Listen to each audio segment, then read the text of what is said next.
আসসালামু আলাইকুম। আপনারা সবাই কেমন আছেন? আমি আশা করি আপনারা সবাই ভালো আছেন এবং আমিও ভালো আছি।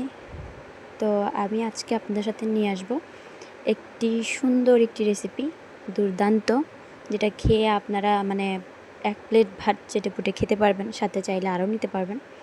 তো এটা হচ্ছে কই মাছ দিয়ে লেবু পাতা দিয়ে রান্না করেছি আমি, ভুনা করেছি। আর লেবু পাতার যে ঘ্রাণটা এক কথায় অসাধারণ।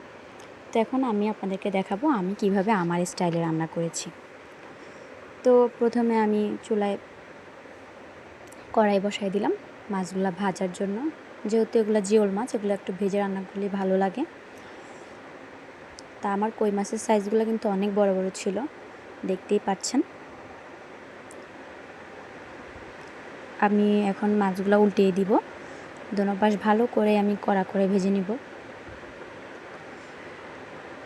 আর মাঝে মাঝে জিওল মাছ খেতেও ভালো লাগে, মানে এইসব মাছ খেলে আপনার শরীরে রক্তও হয়। তাই এইসব মাছ আপনারাও ট্রাই করবেন। আমি আসলে আগে এসব মাছ খেতাম না, কিন্তু এখন আমার থেকে এগুলো অনেক ভালো লাগে, আমি খাই। যেমন শিং মাছ, কই মাছ, টাকি মাছ, শোল মাছ, এগুলো এখন আমি প্রচুর পছন্দ করি, আমার থেকে খুবই ভালো লাগে।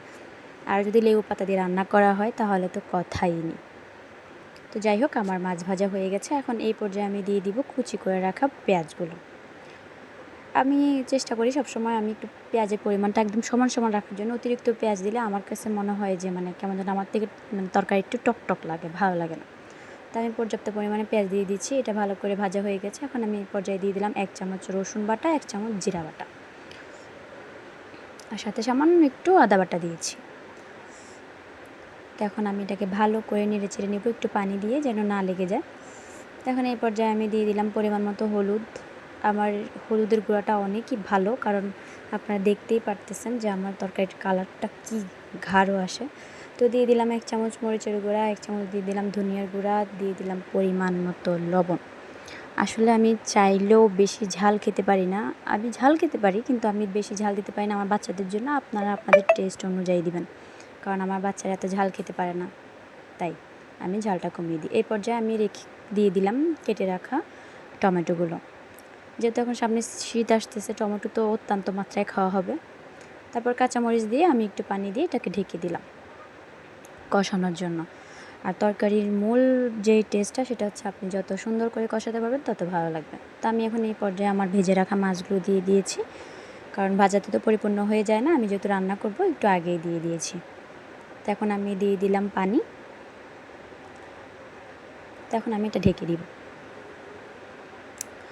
এই যে দেখুন, আমার তরকারি মাছ একদম সমান সমান। তো এই পর্যায়ে আমি গাছ থেকে ছিঁড়ে ৪-৫টা লেবুর পাতা নিয়েছি, আর পাতাগুলোর এত স্মেল।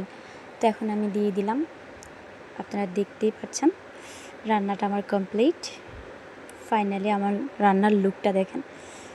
আসলে যে জিনিসটা দেখতে ভালো লাগে ওটা খেতে ভালো লাগে, এটা কিন্তু সবাই বলে। তা আমার তরকারি রান্নাটা কেমন হয়েছে আপনারা বলেন। আমি গরম গরম ভাত রান্না করেছি, তরকারিটা দিয়ে পেট ভরে ভাত খাবো। আর সাথে একটু টেস্টের জন্য নিয়ে নেব লেবু, আর নিয়ে নেব কাঁচামরিচ। আপনারা কমেন্টে প্লিজ প্লিজ প্লিজ জানিয়ে যাবেন যে আমার রান্নাটা কেমন হয়েছে।